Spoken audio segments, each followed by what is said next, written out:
Even though support log, not the most amazing. Yeah, Warlock, Schmorlock. Yeah. Come on, man. Tinker. This is our first Tinker pick of the tournament, I believe. You can build. As we might have a gank at top lane. Owie. Uh-oh. Goblak might get first blood. It looks like it's going to be a really easy one. Alright, you're right. Support Warlock. Just bang for their buck. This is not good enough for XBOCT to get it in SNY. Of course, Juggernaut with Mask of Madness can kind of do a lot of damage anyway. I think he needs to be more ambitious. This is a decent call. On AUI, this is going to be a lot of damage. Universe is there for more support as well. Here's the Omni Slash.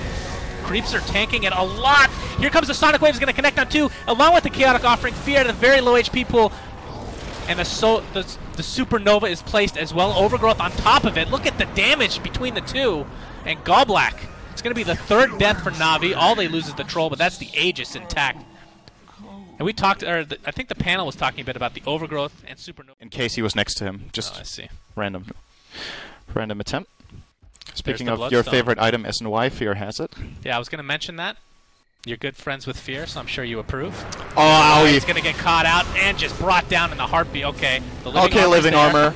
Pretty ridiculous. Calling Blade is going to use to finish him off. Here comes Universe with the Supernova. The egg's going to hatch. Watch out. Goblak and company. Vanskor is going to go down to the March of the Machines. Here comes the Chaotic Offering finally used, but Na'Vi is already getting cleaned up by EG and Hole. Chen didn't even get off the Hand of God at all, but it doesn't matter in this fight as the last remaining survivors for Na'Vi are the Juggernaut XBOCT and Dendi, Queen of Pain. And there's, yeah, you're right. Oh, Omni Slash. Sumail doesn't have anything like a Ghost Scepter yet, and he's going to fall. That's a big kill for XBOCT. That's the biggest kill he could get. That's his Manta. Sumail had a mega kill.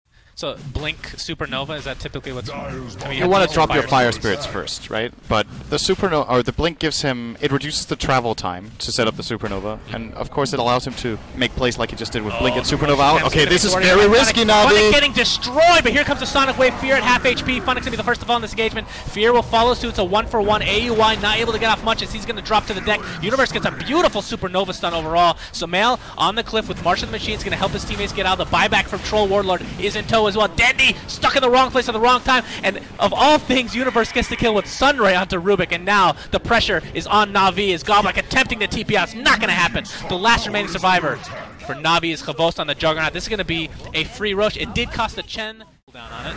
Upheaval being popped by Goblak, going to try to delay the push from EG, as we have some TP support now from Queen of Pain, Dendi. Sonic Wave is up, everything except for the Spell Steal is up, and he really needs... Oh, Juggernaut's actually going to get an Abyssal Blade. Funnick's going to initiate onto Fear, going to try to bring him back into the base.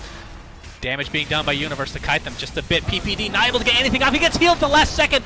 Overgrowth to follow. XBOCT is stuck spinning in place. Sonic Wave is going to connect on 2 or 3 heroes, and Na'Vi looks like they're partially on the run. They come back in as the Supernova is just clipping them just from the side. XBOCT is going to end up getting stunned by this, and all likely will go down the right clicks of Fear. Down he goes. Remember, Fear still has the Aegis in tow, and Universe looks like he's going to be the first to die in this engagement, or is he? Funnick's going to be the next one. That's a 2-for-0 so far as the aggression continues. Fear still with the Aegis. They can't do anything against him as Vanskor drops to the deck thanks to the heat-seeking missiles, and Sumail forces everybody else for Na'Vi back into the fountain. This is going to be a Rax.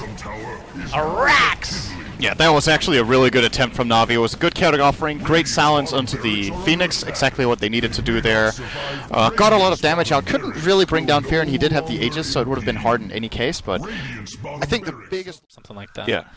You have a very short time frame. I think you should be able to do it if you're like spam clicking the egg. You should cast it faster than the I'm fire. going to say Rearm is probably the worst spell you can get. Yeah, that's pretty awful. Okay, here we go. Funnick, Sonic Wave's going to clip 2. Here comes the Chaotic Offering. Supernova. Nobody's going to take that out. Upheaval continuing to slow, but Funnick's going to be the first to die. And Universe, not able to get really any stuns out, but he's doing a ton of damage to Goblak on the support Warlock. He's going to end up dropping to the deck. That's 3 dead, and EG going to take game 2 in convincing fashion. As XBOCT finally uses Omni Slash to get a kill. It's like, yay! Great strategy. They played their lineup well. They got a lot out of the Treant early on. They secured their Tinker. They secured their Phoenix. Their whole strategy came together with a couple of team fights with Overgrowth. Overgrowth Supernova is just such a long lockdown that it's very easy. Because here's what happens in team fights against Phoenix. When the Supernova is popped, you have 2 choices. Either you all in the Phoenix, or you get the hell out of there. If you're all in, you're fighting in